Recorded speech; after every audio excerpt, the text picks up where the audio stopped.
Ben, how are you? I wanted to start off and ask you, as I was watching In the Earth, what kind of struck me about the dynamic between Zach and his ex-wife was that, yes, it was a relationship, but there was kind of a relationship almost in creating something. The idea of like kind of creating a film, if you like, is in sound and vision. And I'm just wondering, was there anything autobiographical in it, in yourself and your wife Amy Jump's relationship, or was that just? I think everything's autobiographical. That's true. And as I look back on stuff, I see it more clearly, you know. But that specific thing wasn't what I was thinking.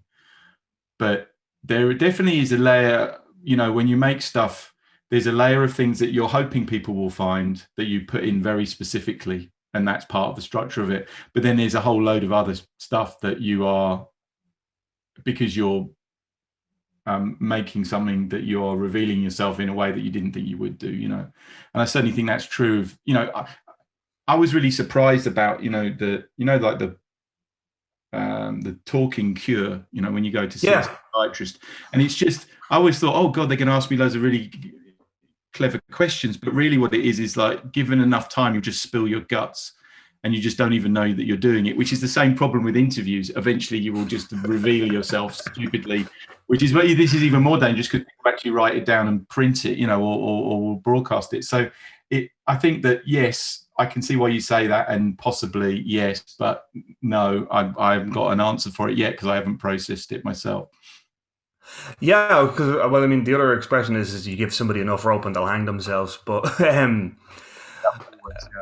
yeah, you mentioned there about like putting stuff in that you want people to find, and then putting stuff in that you hope people will find, or that you've kind of layered in. With something like In the Earth, that it is so kind of jarring. Well, not jarring's not the right word, but like it's very full on. I suppose it's quite a bit of almost sensory overload. Um, does it bother you if people don't get it the way you want to get it? The way you want them to get it? Do you know what I'm saying? Like, as in, like, you're saying, like, you put all this stuff in, all these other themes or whatever that may not necessarily immediately reveal themselves, and people may never get it. Would that piss you off, like, or? No, because everyone's different, and I think it's to watch films, you need an imagination yourself, don't you? So you meet the film halfway in the same way that you meet a book halfway, though you probably have to work harder for a book. But and how people meet the film is very different. So to one person, like a thematic thing might be like really, really obvious, and to another person is really, really obscure. But you can't deal with that. You can't legislate for that. So you can see that on the way that you get reactions to stuff, which the full gamut of people going, oh, it's just really generic, to, oh, it's really obscure, So how do you fix that? You can't, I don't think.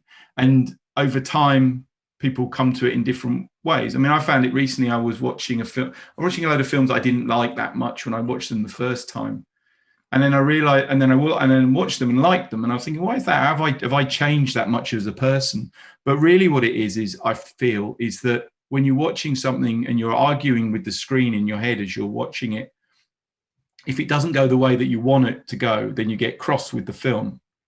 And that's the fault of the film, apparently, Yeah. And yet at the end you go, I saw that coming, or they didn't deserve that ending, or whatever. But then when you watch it a second time, the narrative, it doesn't have the same strength anymore. The narrative is something and then you could enjoy it for the flow that it has. But they're completely different, those two experiences of watching, Mm. Can I be rude and ask, was there a specific film that you had that kind of reaction about, or do you want to share? I can't remember, to be honest. Yeah. I mean, I think it was. No, I can't even remember what it was. Yeah. All right. I'm not in the business of slagging other people's films off. No, I wasn't. I wasn't going to get you to slag it. I was more just curious, like, just what was it that kind of had that generated that reaction?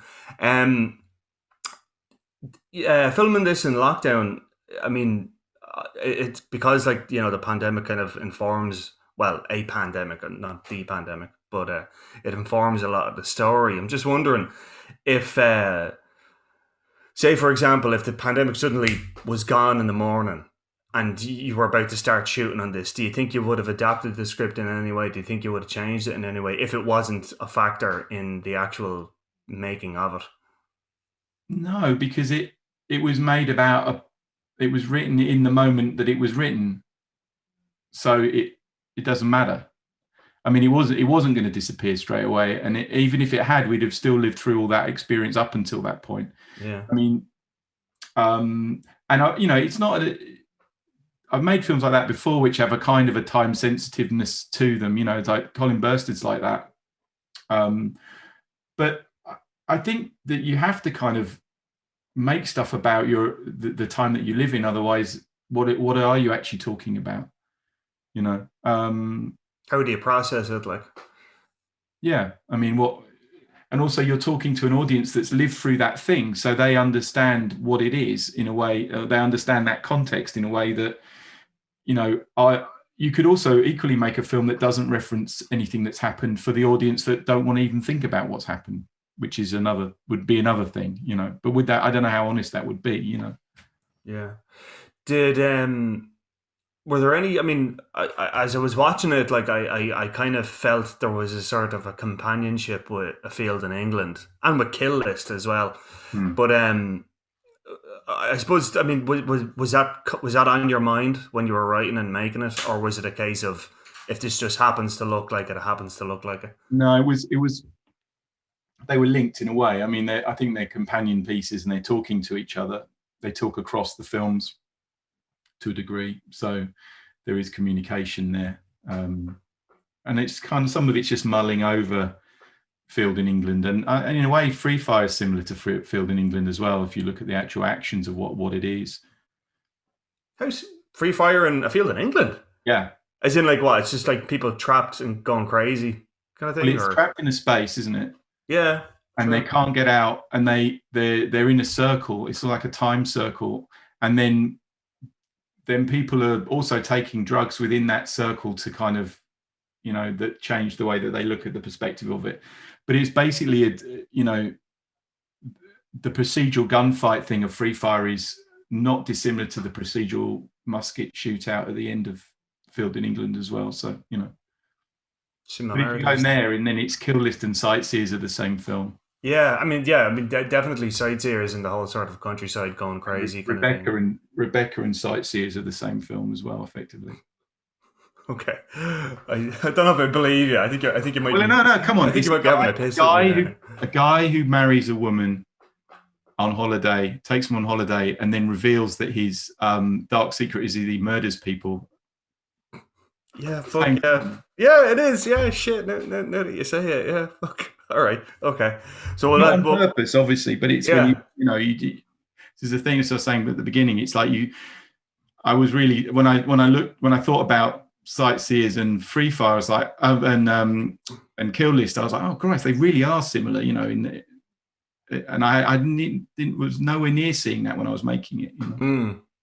Yeah, that's true. Yeah, that is true. Okay, I'm getting a wrap up there. So, thanks for that. Nice one, Brian.